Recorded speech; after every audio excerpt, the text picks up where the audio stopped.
So I'm just driving home from the Fall Desert Wind Open, and I just got to witness this weekend Simon Lizotte break the mini disc distance record and also the distance record. He became the first person to throw a mini disc over 500 feet, and he also became the first person to throw a disc over 850 feet. Jason Cortella also broke two records, one officially and one unofficially on Sunday, so he became the first person to throw a sidearm over 600 feet. And then he also threw tomahawk, so an overhand, 147 meters, which is about 478 feet. So it was a really exciting weekend. A lot of records were broken, and as you can imagine, there was a lot of discussion on Reddit and Facebook and Twitter and Instagram about what discs are we throwing, what are the conditions like. You know, there's a lot of people being smart asses saying, oh, well, you guys should throw off a mountain, you should throw downhill, things like that. So guys, here's the deal. When we're doing distance outside, the ideal wind is about 18 miles an hour. So when the wind is 30, 40, 50 miles an hour, it's actually not any better.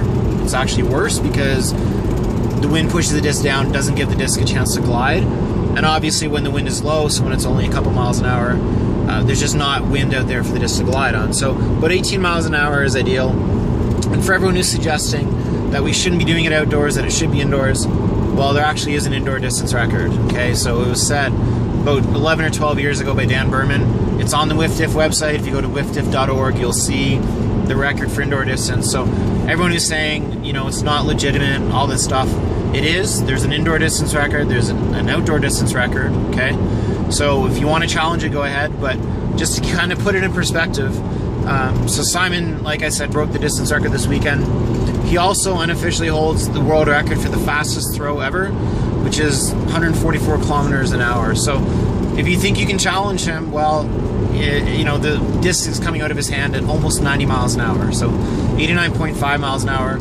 So not only were the conditions great, but he also has the fastest release of anybody in the world. So the conditions were perfect, and Simon got a really good throw off. But there's just people who are trying to discredit him for that. I got to hang out with him all weekend, got to stay with him. He's a fantastic guy. This record is everything for him. You know, he's been playing disc golf since he was 2 years old.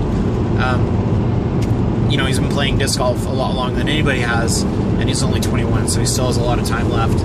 And I know he's a very humble guy, so spending time with him, just getting to talk to him about it, he was super nervous, super pumped when he broke it, and just wanted to put that out there, guys. So it's, you know, 30 mile an hour winds, 40 mile an hour winds, it's not gonna set the record. It has to be around 18 to 20.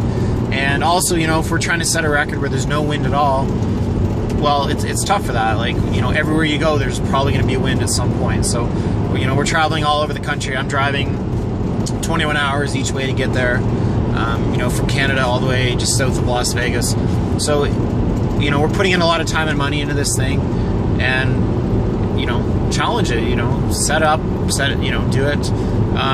But yeah, you know, it really affects people. So Simon, you know, he does this, he loves doing this, and all the comments coming in from people, it's, you know, they're not really warranted. So just, you know, it's a very amazing feat. Be excited about it. You know, the 900 foot is still out there. No one's done that officially. A couple guys have done that in practice that I've talked to, so it is possible. It's just a matter of getting the right throw in the right conditions. So again, that's the 2014 Fall Desert Wind Open, where Simon Lizotte broke the mini disc record and also the distance record.